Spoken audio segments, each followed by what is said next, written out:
Pope Leo Shocker. Vatican in turmoil as American takes throne. Inside the secret conclave. How a Chicago boy became the most powerful man on earth. Whispers of backroom deals and divine intervention. Intro music fade out. Fast-paced, urgent announcer voice. Announcer. Hold on to your rosaries, folks, because the Vatican has been rocked to its ancient foundations. In a move that sent shock waves through the Catholic world and beyond, an American has seized the papal throne. That's right.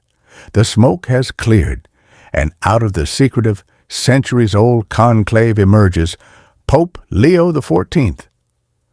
But who is this mystery man, Robert Francis Prevost? And what does his shocking election mean for the future of the Church and the world? We've got the exclusive inside scoop. From the Windy City to the Vatican City, the unbelievable journey of Robert Francis Prevost, from humble beginnings to papal power. Announcer.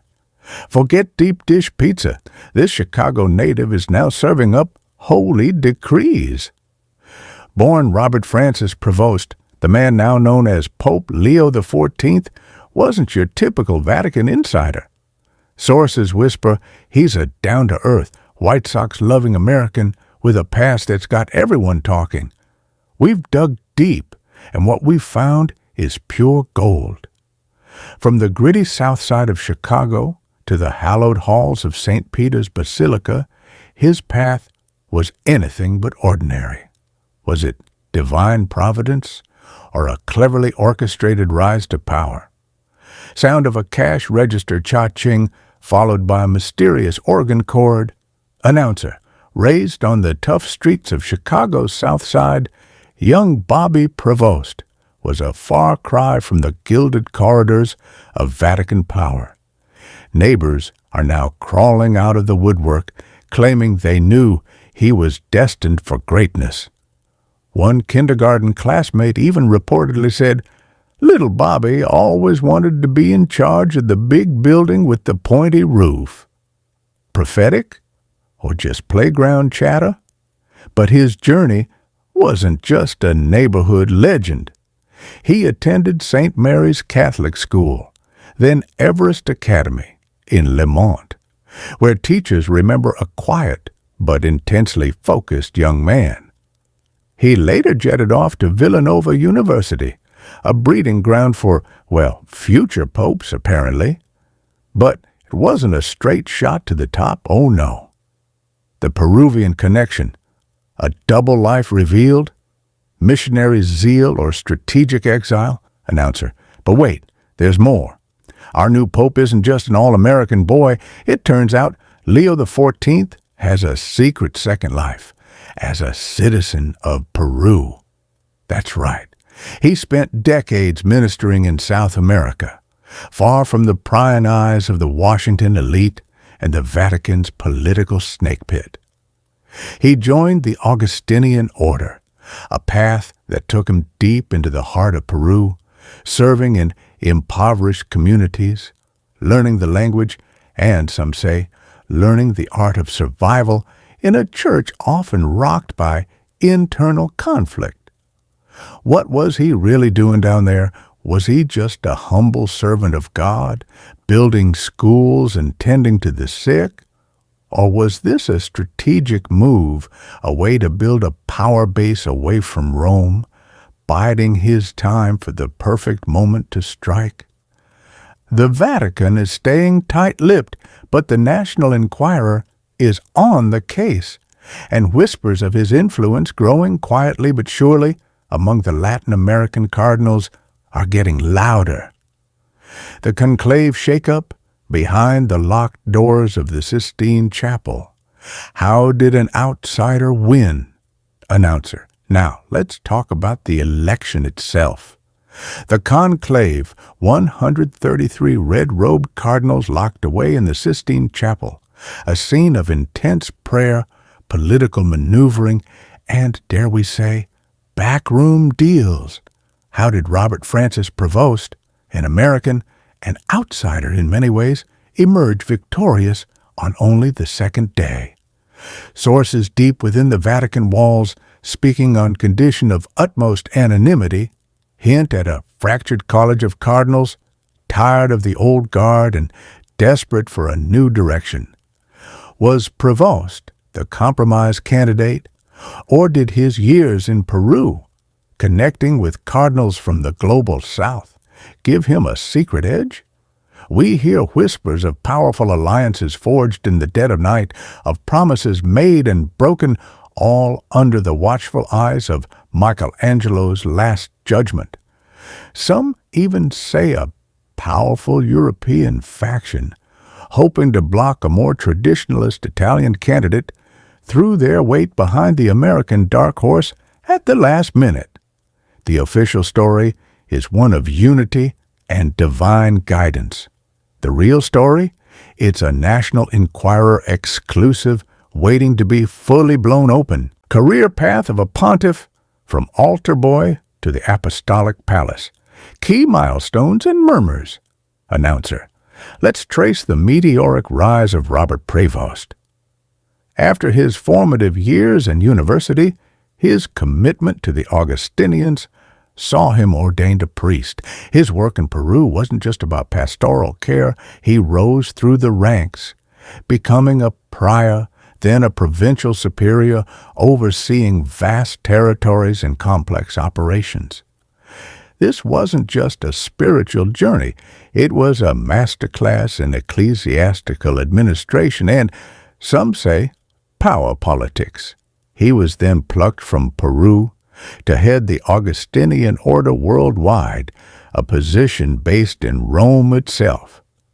This put him right in the heart of the Vatican, rubbing shoulders with the cardinals who would one day be his lectors. Then came the red hat, appointed a cardinal, a prince of the church. He served on powerful Vatican congregations, the committees that really run the church. Was each step carefully calculated? Did he have powerful mentors guiding his ascent? Or was it simply a case of talent rising to the top? The official biographies will paint a picture of humble service, but we're digging for the real story of ambition and influence. Future shock. What does a Yankee Pope mean for the church? Reform, rebellion, or revelation? So what's next for the Catholic Church under this revolutionary American Pope? Vatican insiders are buzzing with speculation. Some say Pope Leo XIV, with his reported views on immigrants, the poor, and the environment, is poised to be a radical reformer, dragging the ancient institution kicking and screaming into the 21st century. He's already spoken of a joyful faith and the need to bear witness. But what does that mean in practice? Will he tackle the church's stance on controversial social issues? Will he open the doors to married priests or female deacons, as some progressives hope? Others fear his American roots and alleged political leanings could alienate traditionalists and spark a new holy war within the church itself. His background as a dual U.S. Peruvian citizen could be a bridge, or it could be a source of division. The church is at a crossroads, and Pope Leo XIV holds the map. We've heard whispers of his disarming humility, but also of a steely determination forged in the rough and tumble world of Chicago politics and the complexities of leading a global religious order. Will he be a uniter or a divider? A man of peace, as his first words, "Peace be with all of you," had suggested? Or a pontiff who's not afraid to crack some skulls, metaphorically, of course, to get his way and reshape the church in his image? One thing's for sure. The era of Pope Leo XIV will be anything but boring. The stakes have never been higher. Shock election. American cardinal crowned pope. Vatican insiders stunned. Backroom deals alleged from Chicago to the chair of Peter. the unlikely calculated rise of Pope Leo XIV, Pope's secret past. Trump critic takes holy orders. Will old feuds resurface in global politics? Peruvian mystery. Decades in South America. Missionary work or building a power base. Emily in Paris in crisis. Papal election throws hit show into chaos. Stars flee Rome. Neighbors predicted it. Was young Bobby Prevost always destined for papal glory? Or just a good guess? White Sox fan in the Vatican. Will the Pope bring baseball and hot dogs to the Holy See? A new dawn or the beginning of the end? Experts divided on future of church under American Pope. Schism, fears grow. Conclave secrets. How an American outsider convinced cardinals to hand him the keys to the kingdom. The Augustinian ascension, tracing Prevost's path through a powerful and secretive order. The world is watching, the faithful are praying, and the National Enquirer is digging. What other secrets does Pope Leo XIV hold? What earth-shattering changes are coming to the Vatican? We'll be there every step of the way, bringing you the truth, the whole truth, and nothing but the, well, you know the rest. Don't miss our next explosive report. Like and subscribe now.